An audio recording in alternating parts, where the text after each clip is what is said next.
échec Yandeko Bumba na ville à Kinshasa, ezali échec ya IDPS.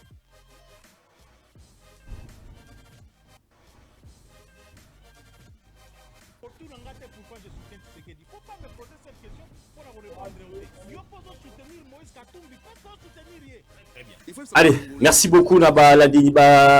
Balandinion c'est sur la Congo Télévision Nangai Koloba Bongo. Bon week-end Nabino Mbote Nabino de partout Boza Kolanda édition spéciale Nandeko Moïse Mboui vendredi 21 mars 2025 une fois de plus Mokwa Kosonabino na bateau le spectateur Nyon Sobozo Talabiso depuis la Suisse, depuis la Grande-Bretagne, depuis les États-Unis d'Amérique, depuis Kinshasa, capitale école au Congo démocratique, et pourquoi pas depuis l'Angleterre, Nagomo Bongo, na Ngambo Washington, et Sikapi, président Yuri Ndongala, na les managers Staline Ndongala, na Pesibino Banson Bote, et na Pesimote, na partenaire, na Bisso Monene Bongo depuis la France, Madame Chloé Kardasha, autrement appelée comment, na Pesio Mbote Bisika, aux Aïko, l'édition spéciale, na Pesimbote Bongo, na Bandeko Bisso, Bazo Makabongo, partout au monde pour na Kolanda Oezali actualité de l'ère à travers télévision Ayambo numérique et professionnel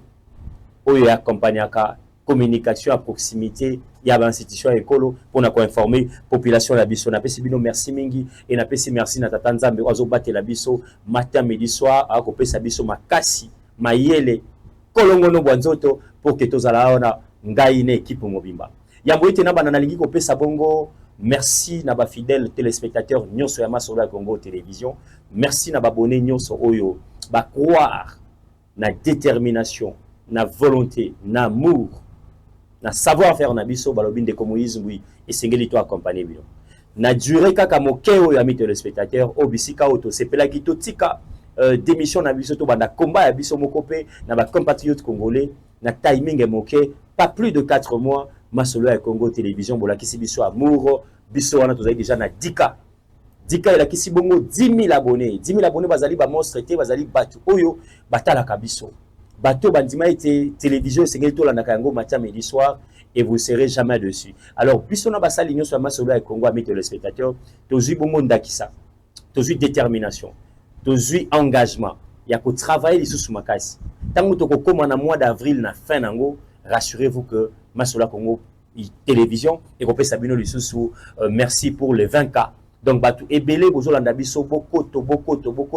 Bo s'abonner et Zali Bongo Télévision Nabino Tolobi vous servir c'est notre devoir et détermination amis téléspectateurs et Zali Bongo slogan Masolo Congo Télévision. Merci na basali nyonso Masolo Congo, merci na ba technicien, merci na ba pandisango nyonso parce que na bango matin midi soir to ko sala musala o to ko lembete ba critique ba suggestion mais tozali toujours ya kokanga matoi et puis ya ko tala bisika vision na biso ezali kokende et je pense que partenariat na biso na bino et kosila ka mokolo Yesu Christo Jésus Christ de Nazareth akozonga awa ami téléspectateurs na kozalanga mokote invité na biso a kozala na biso kala mingi te awa akoyeba na kosala très chant na ye autour ya magazine na bino Masolo ya Congo Télévision pour que to me camper ko solane moi moké sur les questions de l'heure on a pesi bongo lisusu merci na bato nyonso bazo continuer kokende kosala message ya mabe contre média na bino bato nyonso bazo kende ko décourager ba politique média ndeko Mboui Masolo ya Congo sengeli boleka te bato wana nyonso na sepeli vendredi ya lelo na pesa bango bon week-end na epsa na bango ete mosala baza ko sala pona biso soki bango bazo kanisa ke baza ko pekisa bato baya mais contrairement bato ngonde baza ko continuer ko ya liso pa na biso donc merci to pesi bango na mandat ya ko sala marketing publicité na biso Masolo ya Congo Télévision mais bango mo bazu déjà mandat ya kolobela rabiso merci parce que ba parti politique ezali ebele merci parce que ba communicateur baza ebele ndenge bozu engagement ya kolobela ka média oyo et je pense que parce que bomoni ezali na manga ya côté là beaucoup bana ko sala yango et je crois que communicateur nyonso boza omona ye ba politique nyonso au contraire baozonga lisusu bawabeta kama solo na bino donc voilà que bozali na sens moko élevé et puis makambo nyonso boza kosenga na batu eza kobima na poisa to sengi na bino nzamba batela bino nzamba pesa bino makasi mingi ya kosala lisusu marketing na biso makasi et je crois que bokozala pe ba invité na biso na ba événement au tozali ko organiser awa na mois d'octobre amis téléspectateurs merci lisusu na tata mokonzi ekolo Félix Antoine Tshisekedi Tshilombo azali bongo président de la République